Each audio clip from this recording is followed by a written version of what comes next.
Good morning students. आज हम discuss करने वाले हैं, बहुत ही इंटरेस्टिंग टॉपिक है हमारा, शानदार टॉपिक है, ज़बरदस्त टॉपिक है। एक्चुअली ये टॉपिक बहुत ज़्यादा कंफ्यूजिंग वाला है, बहुत ज़्यादा स्टूडेंट्स के लिए।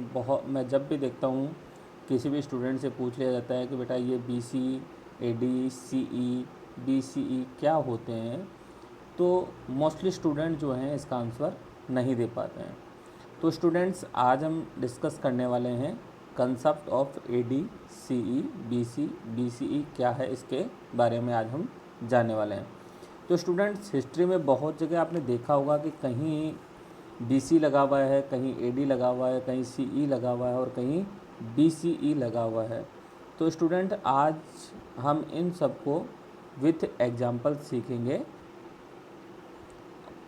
प्रैक्टिस करेंगे, and I am sure you will never confuse about these dates.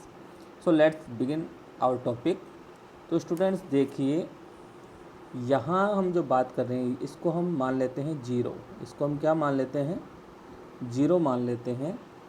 और जीरो से अगर हम इधर जाते हैं तो ये हमारी पॉजिटिव साइड हो गई, और जीरो से अगर हम इधर जाते हैं तो ये हमारी नेगेटिव साइड हो गई। तो स्टूडेंट हम बात करें कि ऐसा माना जाता है कि क्राइस्ट का जब जन्म हुआ था उस समय को अगर हम जीरो मान लेते, मतलब ये मान लेते यहाँ पर क्राइस्ट का जन्म हुआ था, ठीक है। तो स्टूडेंट जीरो से पहले यानी कि जन्म से पहले का जो टाइम है, मतलब ये वाला जो टाइम है, इसकी हम बात जो कर रहे हैं ये कहलाता है बिफोर क्राइस्ट। ये क्या कहलाता है? ये कहलाता है बिफोर क्राइस्ट कहलाता है, BC कहलाता है। क्यों? क्योंकि इस समय से पहले क्राइस्ट थे ही नहीं, क्राइस्ट का जन्म ही नहीं हुआ था। तो स्टूडेंट जैसा कि हम बताते हैं, इसको इस समय को हम जीरो मान लेते हैं। तो जीरो से पहले की जो भी कहानी है, मतलब इस टाइम से पहले की जो भी कहानी है ये वाली, इसको हम क्या कहेंगे? Before Christ. और जन्म के बाद की जो कहानी है, मतलब आफ्टर क्राइस्ट, क्राइस्ट के बाद, उसके जन्म के बाद की जो चीज़ आती है, या एनो डोमिनी जिसको हम कहें, मतलब ये वाला जो समय है इसको हम कहते हैं एनो डोमिनी, AD। यानी कि हिस्ट्री में जब भी हम पढ़ते हैं तो BC का मतलब होता है बिफोर क्राइस्ट, और AD, तो AD का मतलब होता है एनो डोमिनी। AD का मतलब क्या होता है? एनो डोमिनी। तो स्टूडेंट्स कई बार जो है वो BC की जगह अगर हम बात करते हैं, BC की जगह अगर हम बात करते हैं तो वहाँ पर कई बार BCE भी लिखा हुआ होता है, जिसका मतलब होता है बिफोर कॉमन एरा। और कई बार जो है AD की जगह पर CE लिखा हुआ होता है, जिसका मतलब होता है कॉमन एरा। तो स्टूडेंट्स अगर हम हिंदी की बात करते हैं तो BC का मतलब होता है ईसा पूर्व। क्या होता है? ईसा पूर्व। और अगर हम बात करते हैं AD का तो इसका मतलब होता है ईस्वी। इसका मतलब क्या होता है? ईस्वी।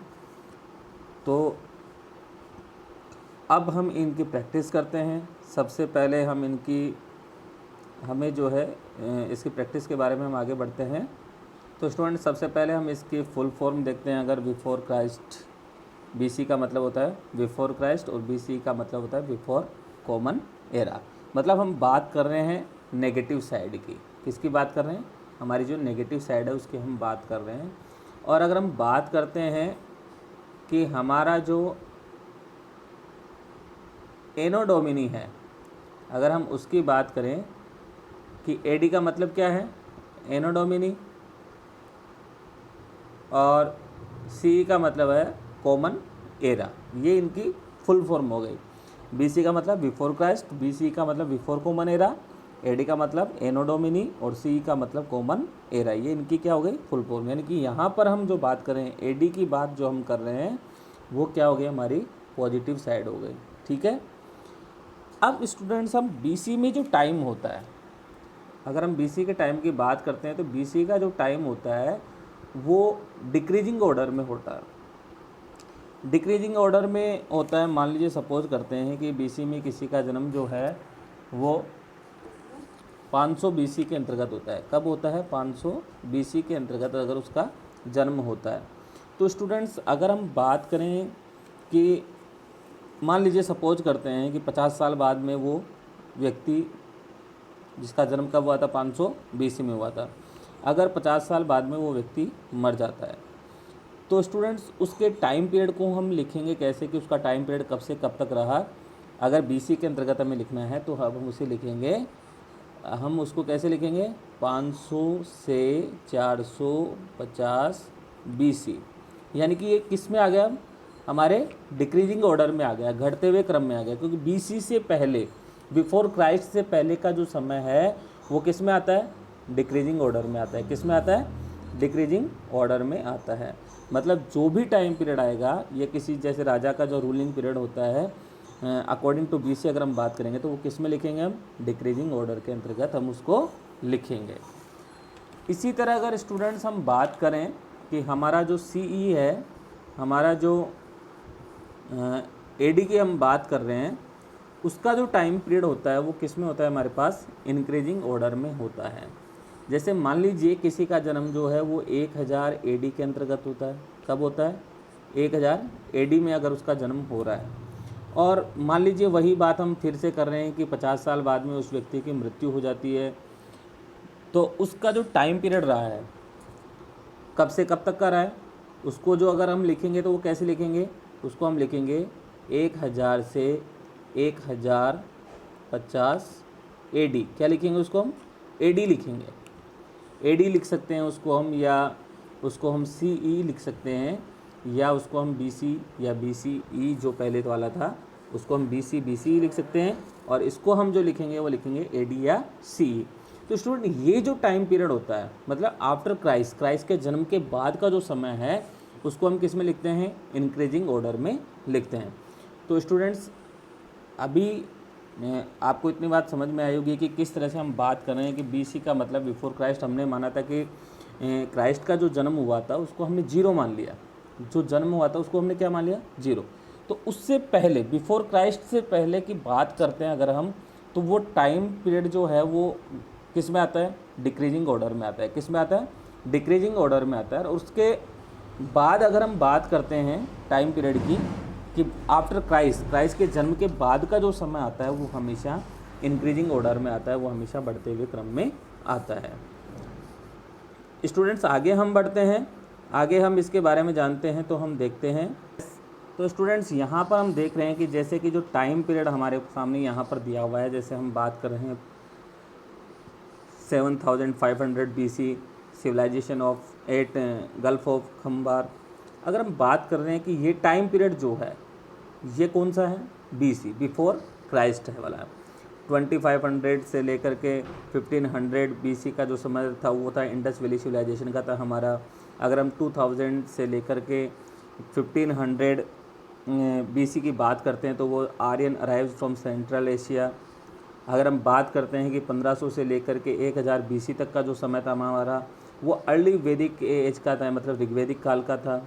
अगर हम बात करते हैं कि 1000 से लेकर के 500 BC की बात करते हैं तो वो लेटर वैदिक पीरियड था हमारा, जैसे कि सामवेद, यजुर्वेद, अथर्ववेद जो थे, या ब्राह्मण्स जो थे, आरण्यक जो थे, इनकी बात करते हैं। तो ये जो टाइम पीरियड है हमारा ये किस में है? हमारा BC के अंतर्गत है, यानी कि बिफोर क्राइस्ट है। और अगर हम बात करते हैं कि हमारा राइन ऑफ चंद्रगुप्त फर्स्ट का जो टाइम है वो 320 से 335 AD है।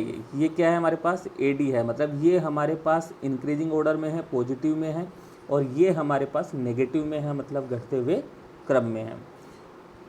तो स्टूडेंट्स यहाँ पर जो एग्जांपल्स हैं जो इसके आधार पर आप समझ रहे हो, देख रहे हो कि ये वाला जो टाइम पीरियड था जहाँ पर BC लगा हुआ है, ये टाइम पीरियड हमारा क्या है? नेगेटिव है, मतलब डिक्रीजिंग ऑर्डर में है। और अगर हम बात करें कि ये जो टाइम पीरियड हमारा AD, मतलब ये हमारे पास किस रूप में आ रहा है? बढ़ते हुए रूप में आ रहा है। तो हम कह सकते हैं कि ये हमारा पॉजिटिव है, आ रहा है। स्टूडेंट्स अब हम बात कर रहे हैं सेंचुरी की, कि सेंचुरी क्या होती है। जैसे कि हम देखते हैं कि सचिन तेंदुलकर ने अपने फर्स्ट ODI में 100 लगाई, तो 100 का मतलब क्या हो गया? 100। तो सेंचुरी किसको कहते हैं हम? 100 ईयर्स को कहते हैं। जब 100 वर्ष पूरे हो जाते हैं तो उसको हम क्या कहते हैं? सेंचुरी कहते हैं। तो स्टूडेंट्स हम बात करें कि हमारे 0 से लेकर के 100 ईयर्स तक का जो टाइम होता है उस टाइम पीरियड को हम क्या कहते हैं? फर्स्ट सेंचुरी कहते हैं। उसको हम क्या कहते हैं? फर्स्ट सेंचुरी कहते हैं। 200 से लेकर के 300 ईयर्स का जो टाइम पीरियड है उसको हम क्या कहेंगे? थर्ड सेंचुरी कहेंगे। उसको हम क्या कहेंगे? थर्ड सेंचुरी कहेंगे। अगर हम फिफ्थ सेंचुरी की बात करते हैं हमारी, तो हम देखते हैं कि वो टाइम पीरियड कब से आ गया? 200 से 300 ईयर्स का आ गया। अगर हम फिफ्थ सेंचुरी की बात करते हैं तो हम कहते हैं कि वो 400 से 500 ईयर्स के बीच में आ गया। अगर हम 11th सेंचुरी की बात करते हैं तो वो हमारे पास कब से कब तक आ गया? 1000 से 1100 ईयर्स तक का जो टाइम पीरियड आ गया। और 19th सेंचुरी की बात अगर हम करते हैं तो हम कहेंगे कि वो हमारा जो 1800 से लेकर के 1900 तक का जो टाइम पीरियड्स है उसको हम कहेंगे 19th सेंचुरी। और 21st सेंचुरी जो हमारी अभी करंट में प्रेजेंट में चल रही है 2000 से लेकर के 2100 मतलब 2000 से लेकर के 2100 तक का जो टाइम पीरियड है उसको हम 21st सेंचुरी में रखते हैं। तो स्टूडेंट्स जैसे सीधा सा हम बात करें कि अगर हम बात करें कि 7th सेंचुरी के अंतर्गत कौन सी ईयर आएंगे, तो हम बात करेंगे कि 600 से लेकर के और 700 के बीच का जो टाइम पीरियड है वो किस में आ रहा है? 7th सेंचुरी में आ रहा है। वो किस में आ रहा है? 7th सेंचुरी में आ रहा है। अगर हम बात करते हैं कि हमारी जो 4th सेंचुरी है उसका टाइम पीरियड जो होगा वो क्या होगा, तो वो हम कहेंगे कि 300 से 400 के ईयर्स का जो टाइम है 301 से लेकर के और 400 तक का जो टाइम पीरियड है उसको हम क्या कहेंगे? 4th सेंचुरी कहेंगे। अगर हम बात करते हैं कि 12th सेंचुरी का जो टाइम पीरियड है वो कब से कब तक का रहेगा, तो हम कहेंगे कि वो 1100 से लेकर के, अगर हम बात करते हैं कि 1200 तक का जो टाइम रहेगा तो वो कौन सी सेंचुरी रहेगी? 12th सेंचुरी रहेगी। तो स्टूडेंट्स यहाँ पर आपको अच्छे से समझ में आएगा कि सेंचुरी किसको कहते हैं? जब 100 ईयर्स हो जाते हैं मतलब शताब्दी, उसको हम क्या कह रहे हैं? शताब्दी कह रहे हैं हिंदी में, कि जो 100 वर्ष पूरे हो जाते हैं तो उसको हम सेंचुरी में काउंट करते हैं, सेंचुरी में उसको गिनते हैं। तो यहाँ पर अब प्रेजेंट में हमारी कौन सी सेंचुरी चल रही है? 21st सेंचुरी यहाँ पर हमारी चल रही है। स्टूडेंट्स यहाँ पर आप जो देख रहे हैं कि Buddha celebrate birth of Gautam Buddha, अगर हम गौतम बुद्ध के टाइम की बात करते हैं तो वो कब आ रहा है हमारे पास? 563 BC, 563 BC का टाइम हमें यहाँ पर बताया गया है। तो स्टूडेंट्स हम यहाँ पर अगर बात करें कि कितने साल पहले जो है हमारे बुद्ध का जन्म हुआ था, तो अगर उसको हम काउंट करें तो उसको काउंट करने का एक सीधा सा तरीका है कि हमारा जो करंट ईयर है, हम बात करें कि हमारा करंट ईयर क्या है इस समय? 2020 है अगर हमारा करंट ईयर, और उसके अंतर्गत हम उसका जन्म कब हुआ था? 563 के अंतर्गत हुआ था, BC के अंतर्गत, यानी 563 BC में हुआ था। तो अगर हम देखें कि कितने वर्ष पहले उसका जन्म हुआ था, तो यहाँ पर आप उसमें उसको क्या कर दो? ऐड कर दो, उसको करंट ईयर में ऐड कर देंगे अगर हम उसको, तो हम उसको क्या कहेंगे कि अब उस कितने वर्ष पहले उसका जन्म हुआ था, तो हम कहेंगे 2583 ईयर्स अगो। कितने वर्ष पहले? 2583 ईयर्स अगो पहले जो है उसका जन्म हुआ था। किसका? बुद्ध का। तो कहीं पर भी अगर आपको कि भाई कितने वर्ष पहले इसका जन्म हुआ था, अगर हम BC का जो टाइम आ रहा है हमारा, अगर हम उसको निकालने चाह रहे हैं कि BC का जो भी टाइम पीरियड हमारे पास दिया हुआ है और हम उसको निकालना चाह रहे हैं कि कितने वर्ष पहले की ये बात है, तो आप उसके अंतर्गत हमारा जो प्रेजेंट ईयर चल रहा है, करंट ईयर जो चल रहा है, उसके अंतर्गत उस BC के टाइम पीरियड को ऐड कर दीजिए, और ऐड करने के बाद उसको आप देखेंगे जो भी आपके पास संख्या आ रही है, जो भी नंबर्स आपके पास आ रहे हैं, वो आपका होगा कि वो घटना या वो कहानी जिसकी हम बात करें, या वो जन्म या वो मृत्यु जिसकी भी हम बात करने जा रहे हैं, वो कितने वर्ष पहले हुई होगी।